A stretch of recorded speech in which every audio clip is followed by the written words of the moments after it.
उंगली का सही इस्तेमाल करिएगा। सब्सक्राइब बटन दबाने के बाद बेल आइकन दबा लीजिएगा। उसके बाद ऑल नोटिफिकेशन क्लिक कर लीजिए, जिससे कि नोटिफिकेशन आप तक पहुंचती रहे। नमस्कार दोस्तों, स्वागत है आपका मेरे चैनल आयुर्वेद की पाठशाला चैनल के साथ। और मैं आपका होस्ट रविकांत मुखाते हूँ आपके सामने।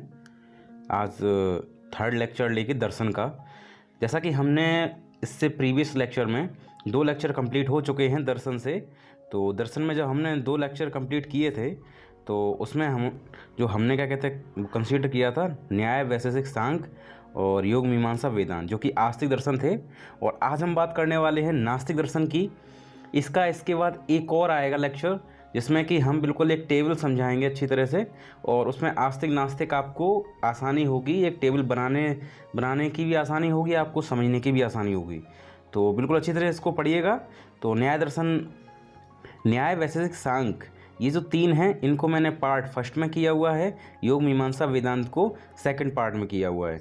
अगर आप चाहें तो प्लेलिस्ट में जाके देख सकते हैं, और मैं आपको इसकी जो फर्स्ट और सेकंड पार्ट की लिंक जो है वो डिस्क्रिप्शन में दे दूंगा, आप वहां से भी जाके देख सकते हैं। लेकिन उसको देखने से पहले आप नास्तिक दर्शन ये पूरा पढ़ लीजिएगा। और डिस्क्रिप्शन की लिंक में हटाने वाला नहीं हूँ, आपको वही लिंक मिलेगी। लेकिन परेशान मत होइए, पहले आप नास्तिक दर्शन देख लीजिएगा, उसके बाद उसको आस्तिक भी देख लीजिएगा अगर अभी तक आपने नहीं देखे हैं तो चलिए बात कर लेते हैं आगे। जो कि हम सांख्य दर्शन वगैरह ये सब कंप्लीट कर चुके हैं, योग दर्शन और मीमांसा, इस तरीके से वेदांत दर्शन तक हमने पूरा कंप्लीट किया था। तो आज बात करते हैं चार्वाक दर्शन से स्टार्ट करते हैं, जो कि एक नास्तिक दर्शन है। तो चार्वाक दर्शन के जो प्रवर्तक थे वो कौन से चार्वाक थे, ठीक है। इनका पर्याय क्या है, मतलब इस दर्शन का पर्याय लोकायत, जड़वाद और बहिष्पत्य दर्शन। आपको मैं बता दूं पर्याय का मीन्स क्या रहता है। पर्याय का मीन्स ये रहता है, ये जो चीज़ मानते हैं किसी ने तो उसी के ऊपर नाम इसको दे दिया, इसका पर्याय मतलब उसी के ऊपर उसको दूसरे नाम से जानते हैं, ठीक है। तो आपको अभी जब आप 1-2 बार पढ़ेंगे तो आपको अच्छे से समझ में आएगा इस चीज़ को। और प्रमाण इसका क्या है, प्रत्यक्ष प्रमाण है। और बाद इसका भूतात्मवाद है इसका, ठीक है। और इसका जो वर्णन है एकात्मना शरीरे भावात, अर्थात शरीर ही आत्मा है। यह दर्शन आत्मा को नहीं मानता। अब जो आत्मा को नहीं मानेगा वो परमेश्वर को नहीं मानेगा। तो इस तरीके करके ये नास्तिक एक दर्शन है। यही लोक आत्मा का क्रीड़ा स्थल है, परलोक कुछ भी नहीं है, ठीक है। जैसा कि इन्होंने कहा परलोक कुछ है ही नहीं, और हम लोग जो मानते थे कि परलोक में भगवान विराजमान रहते हैं, तो इसी तरीके से नास्तिक दर्शन है। टोटली आपको बिल्कुल समझ में आ रहा होगा किस तरीके से नास्तिक दर्शन इसको बोलते हैं। और मृत्यु ही मोक्ष है, काम ही पुरुषार्थ है। यह आकाश को छोड़कर 4 महाभूत से सृष्टि की उत्पत्ति मानते हैं, और यही भूतात्मवाद है, ठीक है। तो आप इसको अच्छी तरह समझ सकते हैं, और आई होप आपको समझ में आ गया होगा ये क्या कहना चाहते हैं क्या नहीं, ठीक है। तो यह आकाश को छोड़कर 4 महाभूत से सृष्टि की उत्पत्ति मानते हैं, ठीक है। तो आकाश को नहीं इन्होंने माना है। तो अब हम बात कर लेते हैं बौद्ध दर्शन की, जो कि भगवान बुद्ध थे, जिनका नाम गौतम बुद्ध था। तो उनके प्रवर्तक क्या हैं, बौद्ध दर्शन के गौतम बुद्ध। तो इनका प्रमाण जो है प्रत्यक्ष और अनुमान है। और इनके 4 द्रव्य, इन्होंने कितने 4 द्रव्य माने, जीव, आकाश, काल, उद्गल। इसको मोक्ष भी कहते हैं, उद्गल को मोक्ष भी कहते हैं। अब देखिएगा बाद इन्होंने क्षण भंगुरवाद को माना है, स्वभाववाद और परमवाद और प्रतीप्य, समुत्पाद और शून्यवाद। आपको जस्ट इसको केवल एक रट लेना है एक तरीके से, क्योंकि एक्चुअल में ये जो वाद हैं इनके पीछे काफ़ी बड़ी स्टोरी है। तो आपको जस्ट इसको एकदम पढ़ लेना है, एक बार में आपको याद हो जाएगा। और इन्होंने जो 4 संप्रदाय माने हैं वो माध्यमिक, पौगाचार और सौत्रांतिक और वैवाड़िक, ठीक है। आप इन्होंने 4 संप्रदाय माने हैं। अब वर्णन देख लेते हैं। भगवान बुद्ध के अनुसार प्राणी का शरीर पृथ्वी, जल, वायु, अग्नि का परिणाम है।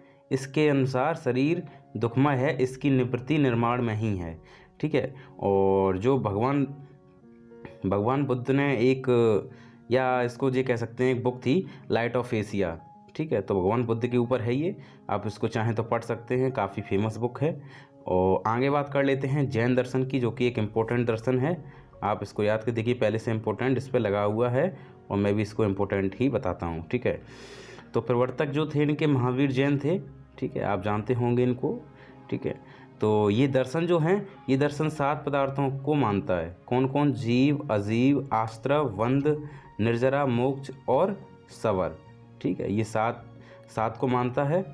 तो इसी तरीके से ये 7 याद कर लेने हैं। और जो वाद ये मानता है स्यादवाद, अनेकांतवाद, ठीक है। तो ये अनेकांतवाद और स्यादवाद 2 वाद मानता है। तो जो प्रमाण हैं, प्रमाण क्या है? प्रत्यक्ष, अनुमान, आगम, ठीक है। अब ये दिए हुए हैं प्रमाण, तो इनको भी आप चाहें तो याद कर लीजिएगा, क्योंकि ये पूछे जाते हैं, इम्पोर्टेंट भी हैं, ठीक है।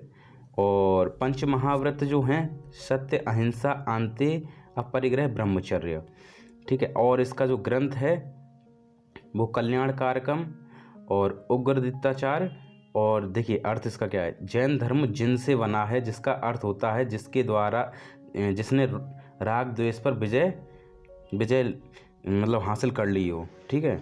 और इसका जो वर्णन है वो देखिएगा, वर्णन है यह दर्शन ईश्वर को नहीं मानता बल्कि 24वें तीर्थकर को मानता है, ठीक है। इन्होंने मोक्ष के 3 उपाय बताए हैं। तो 3 उपाय वो कौन कौन से हैं आप यहाँ से याद कर सकते? सम्यक दर्शन, सम्यक ज्ञान, सम्यक चरित्र, ठीक है।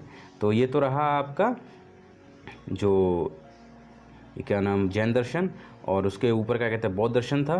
तो इस तरीके से नास्तिक दर्शन तो ख़त्म हो गए हैं, ठीक है। तो हमने नास्तिक दर्शन और चारवाक ये 3 कंप्लीट कर लिए हैं। और अब हम बात कर लेते हैं इस जो आपके सामने अभी शो हो रहा होगा, ये जो है, पहले मैं आपको ये सलाह दूंगा कि आप अपनी किताब से पढ़िएगा। उसके बाद मतलब ये वीडियो देखने के बाद अपनी किताब से पढ़िएगा। उसके बाद जो इसका 4th लेक्चर आएगा वो काफ़ी मेरा कोशिश रहेगी आपसे बहुत अच्छी तरह आपको समझा पाऊँ मैं। और अगर आपने इसको पहले से आप नहीं देखा होगा, 3 लेक्चर आपके जो ये जोड़ के 3 लेक्चर अगर आपने नहीं देखे होंगे तो शायद मुझे लगता है आपको कोई प्रॉब्लम इसमें होगी। और कोई बात नहीं है, अगर प्रॉब्लम होती कोई बात नहीं है, मैं इसको कोशिश करूँगा और चीज़ें समझाऊँगा। ये जो चार्ट हैं ये नास्तिक दर्शन के और ये आस्तिक दर्शन के, तो इनको मैं अच्छी तरह पढ़ाने का प्रयास करूँगा। तो इसलिए बिल्कुल लास्ट तक बने रहिएगा हमारे साथ और हमारे चैनल पर विजिट करते रहिएगा रेगुलर, ठीक है। तो अगर आपको आज की वीडियो अच्छी लगी हो तो प्लीज़ लाइक कमेंट करिएगा, दोस्तों से शेयर करिएगा, आयुर्वेद ग्रुप्स में शेयर करिएगा, जिससे कि जो आने वाले एग्ज़ाम में आप अच्छा कर सकें और अपने फ्रेंड की सहायता कर सकें। और अगर आप मेरे चैनल पर नए हैं तो प्लीज़ सब्सक्राइब करके बेल आइकन दबा लीजिएगा, ऑल नोटिफिकेशन क्लिक कर लीजिएगा, जिससे नोटिफिकेशन आप तक हमेशा पहुंचते रहें, ठीक है। और अगर आप मेरे पुराने सब्सक्राइबर हैं तो प्लीज़ सब्सक्राइब बटन दबाने के बाद आपने ऑल नोटिफिकेशन नहीं क्लिक किया हुआ है, इसलिए घंटा वाला बटन दबाने के बाद ऑल नोटिफिकेशन क्लिक कर लीजिएगा, ठीक है। तो अगर आप चाहें तो इसको वीडियो को लाइक कर सकते हैं। तो आई होप कि आपको ये वीडियो अच्छा लगा होगा। तो आज दीजिए मुझको इजाज़त, अगले मिलते हैं अगले लेक्चर में इन जो ये चार्ट हैं, चार्ट फॉर्म को लेकर। तो मिलते हैं अगले लेक्चर में, तब तक के लिए धन्यवाद।